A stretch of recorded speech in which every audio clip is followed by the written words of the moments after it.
Are बराबर आई कितना होता है इसका M R square by cylinder है ना सॉलिड अल्फा एम और आर कट जाएगा तो क्या बचेगा अल्फा कितना आ रहा है 2 म्यू जी बाई आर आ रहा है।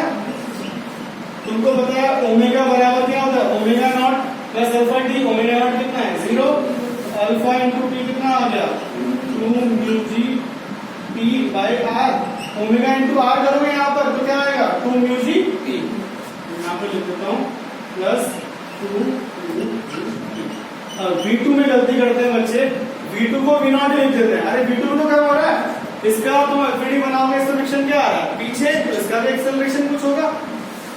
V2 बराबर कितना होगा V1 इनिशियली वेलोसिटी कितनी थी V0 और उसका एक्सेलरेशन कितना आएगा देखो म्यू एम जी माइनस का आएगा बस वेलोसिटी का बोले थे मास इनटू एक्सेलरेशन तो इसका एक्सेलरेशन कितना आ गया माइनस म्यू जी। तो V बराबर U प्लस A2 यहाँ V2 कितना आ जाएगा V0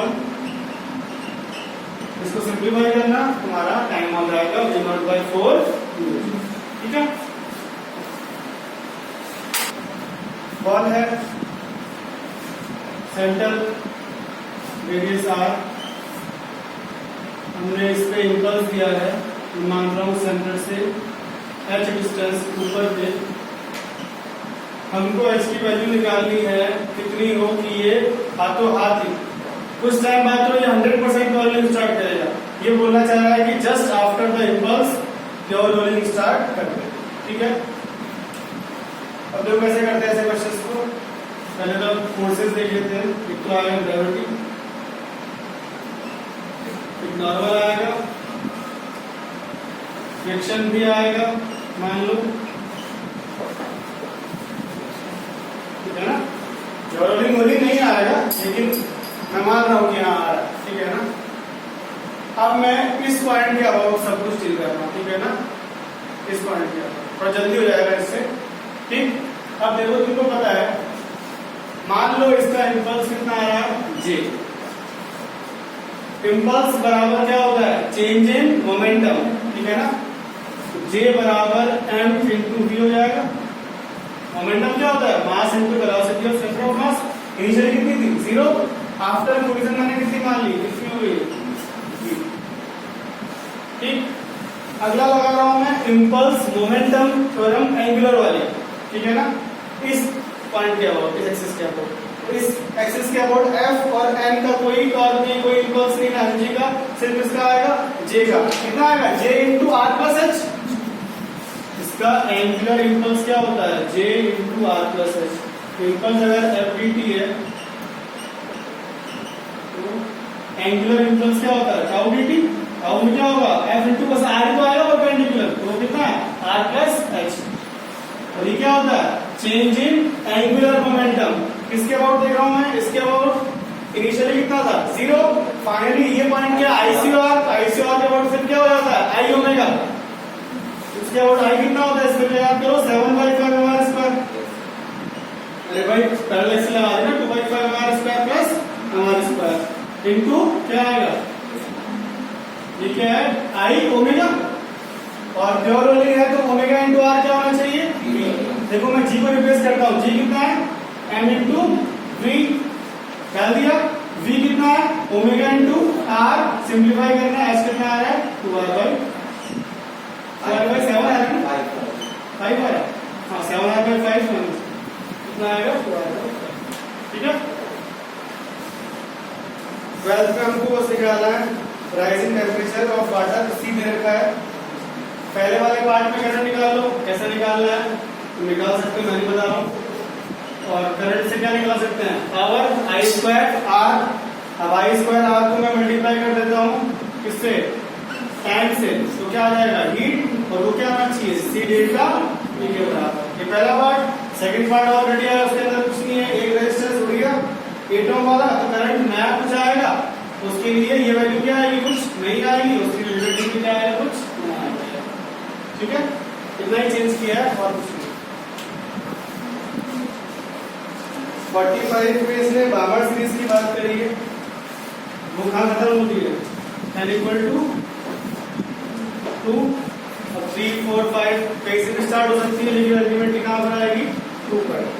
और वेवलेंथ कौन सी लेनी है हमको? बामर सीरीज की वो वेवलेंथ जो कि 450 से 750 के बीच में, मतलब कि लैम्डा 1 है 450 नैनोमीटर और लैम्डा 2 कितना है 750 नैनोमीटर। अब देखो इसके कोरेस्पोंडिंग एनर्जी कितनी आएगी hc बाई लैम्डा से, दिखाई किसी ने? बताओ भाई। E1 E2 कितना है? 1240 इलेक्ट्रॉन वोल्ट अपॉन 450 और 1240 अपॉन 750। ये कितना आ रहा है अप्रोक्सीमेट? पहले कितना आ रहा है 2.7 इलेक्ट्रॉन वोल्ट। ये कितना आ रहा है? कितना? 1.6 इलेक्ट्रॉन वोल्ट। ठीक है, अब हमको वो एनर्जी ढूंढनी है जो इनके बीच में है कोरेस्पोंडिंग टू, ठीक है ना। अब एनर्जी गैप का फॉर्मूला क्या होता है? Delta E minus 13.6 Z square, हमको नहीं बोला कि हाइड्रोजन ही है, और 1/2 का स्क्वायर माइनस 1/n स्क्वायर। ठीक है, अब देखो ये 3 4 5 कुछ भी हो सकता है, ठीक है ना। इसने बोला हाइड्रोजन है कि नहीं है? बोला हुआ हाइड्रोजन लाइक Z1 बोला है, ठीक है। अब n की वैल्यू रिप्लेस कर दो, ठीक है ना। n की वैल्यू क्या सकती है? 3 4 5। अगर तुम n की वैल्यू रिप्लेस करोगे तो तुम्हारे पास में डेल्टा E की वैल्यू आ जाएगी। बाहर में क्या हो सकता है? n 3 4 5 कुछ हो सकता है ना। तुम डालोगे तो दो वैल्यूज आएंगी ऐसी, डाल के देखना जो इन एनर्जी के बीच में है। हमको अलाउबल रेंज कौन सा है? ये। हमको इसके बीच की एनर्जी ढूंढनी है, कहां से? बामर से। क्वेश्चन में क्या बोला है कि लैम्डा सिर्फ इनके बीच का अवेलेबल है, मतलब एनर्जी सिर्फ इनके बीच की अवेलेबल है। तो हम n की अलग अलग वैल्यू पुट करेंगे तो निकालेंगे कौन सी वैल्यू सेटिस्फाई कर रही है। दो n की वैल्यू सेटिस्फाई करती है। हमको क्या निकालना है? मैक्सिमम एनर्जी या मिनिमम? मैक्सिमम। अब देखो hc by lambda minus phi होता है ना काइनेटिक एनर्जी।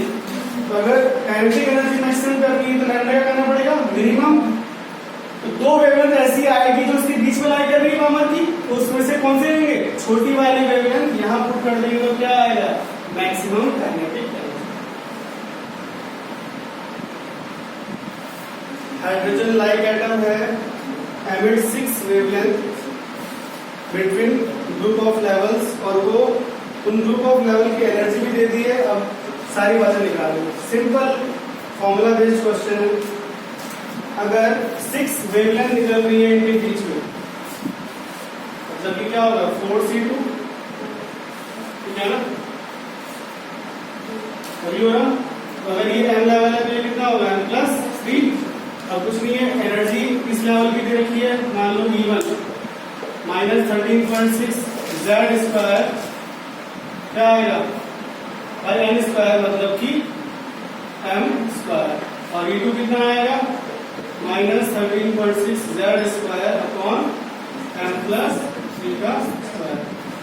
दो इक्वेशन हो जाएगा, जेड भी निकाल लेना, m भी निकाल लेना, ठीक है ना।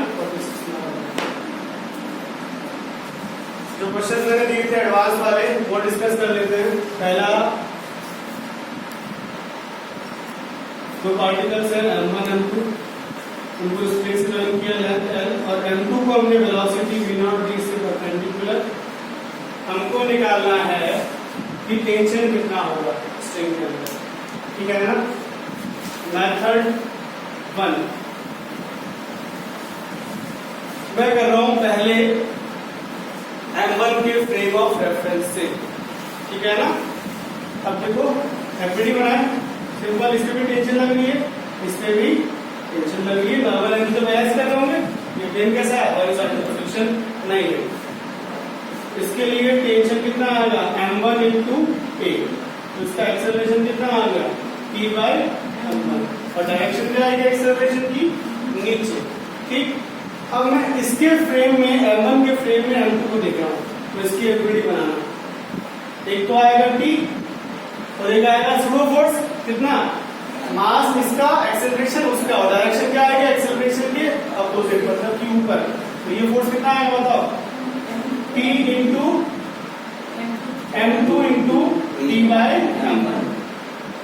ये नेट फोर्स आ गया। और तुमको पता है M1 के फ्रेम में हमेशा M2 क्या करेगा, सर्कुलर मोशन, जिसका रेडियस कितना होगा L। तो नेट फोर्स कितना आ गया, P plus T M2 by M1 equal to M2 V0 square by L। T निकाल लो, सिंप्लीफाई करो तो तुम्हारा आ जाएगा ये M1 M2 upon M1 plus M2 V0 square by L। इसको म्यू बोलते हैं, तो बेसिकली डायरेक्टली लिख सकते हैं T बराबर म्यू V0 स्क्वायर। ठीक है ना, ये तो है मेथड 1। अब है सेकंड मेथड 2। उसमें क्या करेंगे हम, सूडो फोर्स को यूज ही नहीं करेंगे। ठीक है ना, ऐसा कौन सा फ्रेम है इसका एक्सेलरेशन 0 है, सेंटर ऑफ मास, बीच में नहीं होगा, मास अलग अलग हो जाएगा, लेकिन सिर्फ सेंटर ऑफ मास फ्रेम है क्योंकि उसका एक्सटर्नल फोर्स कितना है 0। तो ये मेथड 1 के बाद सेकंड मेथड है हमारा सेंटर ऑफ मास फ्रेम वाला। अब देखो सेंटर ऑफ मास की वेलोसिटी मैंने कितना मान लिया Vc, वो हम निकाल लेते कितना होगा। Vc होगा M2 V0 upon M1 plus M2, यही होता है ना। अब देखो ये मान लो डिस्टेंस है R2 सेंटर ऑफ मास से M2 का। सेंटर ऑफ मास फ्रेम में कोई सूडो फोर्स नहीं आएगा बिकॉज इसकी वेलोसिटी हमेशा Vc रहेगी। क्यों, सिस्टम में कोई भी एक्सटर्नल फोर्स नहीं है। टेंशन कैसा फोर्स है, इंटरनल। तो इसके फ्रेम में टेंशन बराबर होगा M2 V0 माइनस Vc का स्क्वायर अपॉन R2। समझ में आया। इसके फ्रेम में मास तो यही है, इसके फ्रेम में वेलोसिटी माइनस होगी ना, सेंटर ऑफ मास के फ्रेम में इसकी वेलोसिटी कितनी हो जाएगी V0 माइनस Vc का स्क्वायर अपॉन R2, क्योंकि रेडियस कितना होगा ये वाला। अब तुमको पता है कि सेंटर ऑफ मास से इसका डिस्टेंस निकालने का तरीका क्या है, इसको ओरिजिन मान लो। तो फॉर्मूला क्या होगा, M1 R1 plus M2 R2 याद करो, तो M2 इंटू 0 हो गया plus M1 into L upon M1 plus M2 याद करो। अगर ये ओरिजिन है तो सेंटर ऑफ मास का लोकेशन कैसे निकालते हैं, M1 R1 से, तो M2 0 M1 L, ये आ गया। V0 Vc की वैल्यू पता ही है, सब सब्स्टिट्यूट करोगे, सॉल्व करोगे, फिर से कितना आता है V0 स्क्वायर। ठीक है, ये तुम्हारा क्वेश्चन नंबर 1।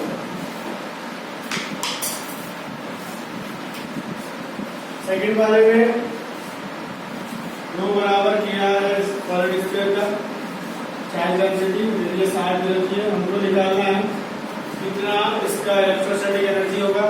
पहला मेथड इलेक्ट्रिक फील्ड निकाल लेते हैं यूजिंग गॉस लॉ। ठीक है ना, पहले मैं R लेता हूं अंदर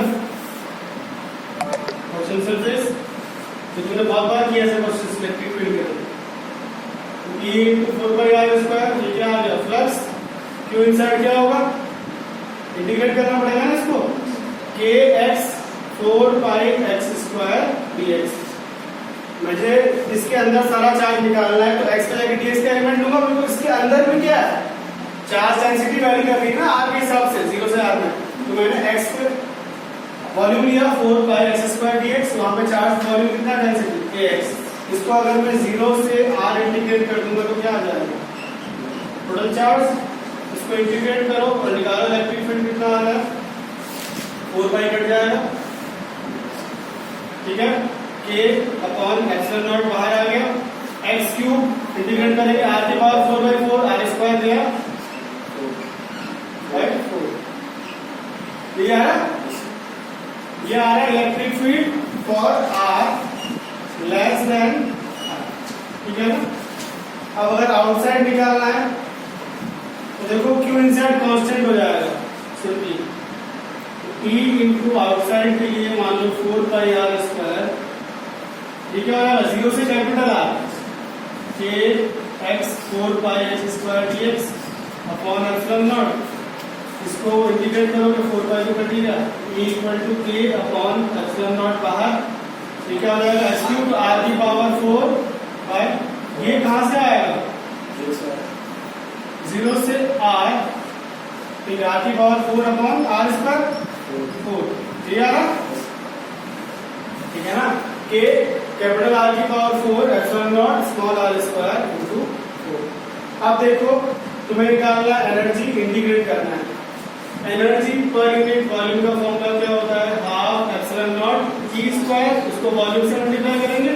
पहले मैं अंदर कर रहा हूँ, तो हाफ एप्सिलॉन नॉट, अंदर कितना इलेक्ट्रिक फील्ड है, K by epsilon naught R की पावर 2/4 का square into 4 pi R square, ठीक है ना।